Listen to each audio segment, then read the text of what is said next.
இன்றைக்கி Sunday afternoon lunch தான் பார்க்க போகிறோம். வீட்டில் என்ன சமைச்சிருக்கேன்னா சுட சுட சாதம் வச்சுருக்கேன். சண்டே சாதம், சாம்பார், பொரியல் அந்த மாதிரி இல்லை. இன்றைக்கி நான்வெஜ் தான் செய்திருக்கேன். ஸோ மட்டன் குழம்பு அண்ட் மட்டன் வறுவல் செய்திருக்கேன். இந்த மட்டன் குழம்புல தேங்காய்லாம் அரைச்சி ஊற்றாமல் செய்தது ரொம்ப டேஸ்டியாக இருக்கும். அண்ட் கூடவே பார்த்திங்கன்னா மட்டன் சுக்கா, நம்ம குழம்புல போட்டு வேக வைக்கிற மட்டனையும் எடுத்து நான் சுக்கா மாதிரி செய்திடுவேன். நல்ல டேஸ்டியாக இருக்கும். ஆஃப்டர்நூன் லஞ்சுக்கு கண்டிப்பாக சமைச்சு சாப்பிட்டு பாருங்கள். அதுலேயும் மட்டன் வாங்குறப்பவே 1-2 கொழுப்பு பீஸ் போட சொன்னீங்கன்னா அவங்க போடுவாங்க. அண்ட் இந்த மாதிரி கொழுப்பு வாங்கி நீங்கள் சமைக்கிறப்போ எண்ணெய் நிறைய ஊற்றக்கூடாது.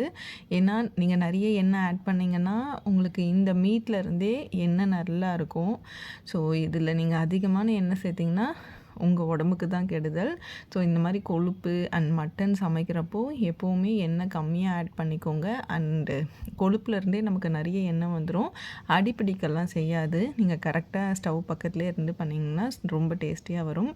அதுலேயும் இந்த மட்டன் சுக்காவில் ஆட் பண்ணுற கருவேப்பிலை, கொத்தமல்லி, புதினா அண்ட் ஃப்ரெஷ் வெங்காயம் எல்லாமே ரொம்ப டேஸ்ட்டாக இருக்கும் சாப்பிட்றதுக்கே.